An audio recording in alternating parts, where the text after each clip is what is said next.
stop sending me shit about the climate from economists. If you're not sending...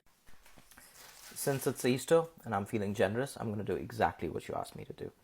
No economist this time, all right? I'm going to go through every single study, everyone who's ever recommended anything that resembles carbon pricing or a cost on fuels.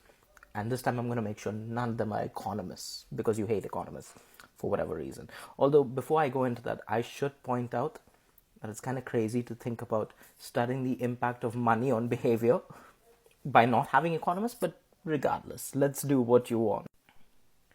This is the first one. This is the IPCC. I don't know why it gets cut out. I really don't know how to edit these.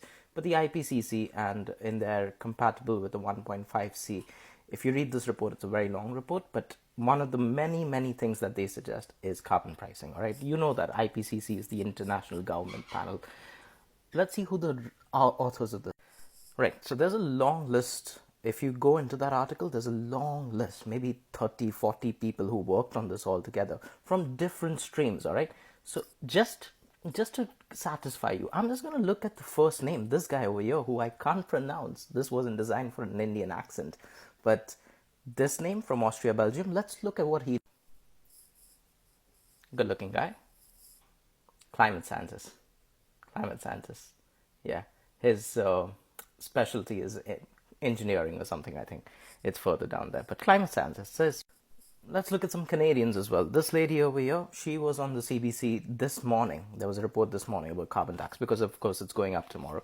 This lady, I googled her. I wanted to see what she... Her name is Sarah Hastings Simon. She's from Calgary. Her specialty is clean growth panel, and she is a research fellow at the University of Calgary. Basically, her specialty is renewable energy.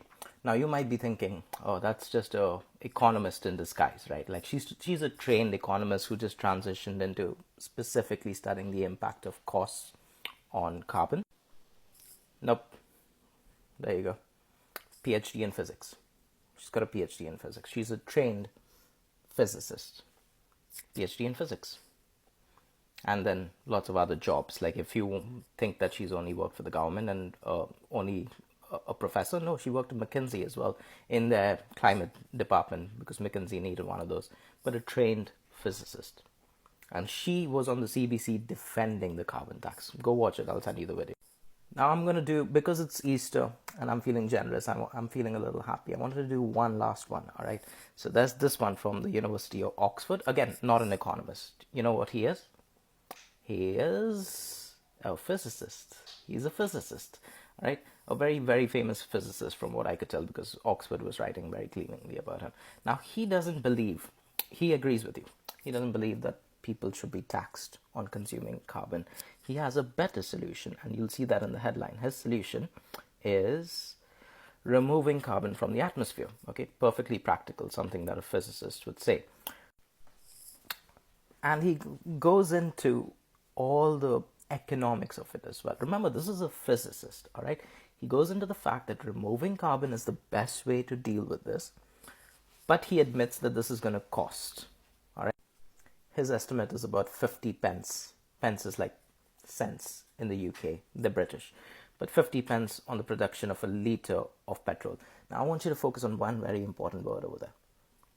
Production.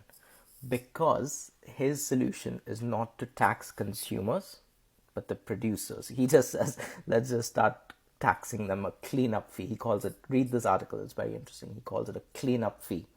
Not a carbon tax, a cleanup fee on industrials, on the producers. And it is going to increase the cost of petrol because the producers will just pass it on to the consumers. But it is on the industrial side. That's from a physicist, not an economist.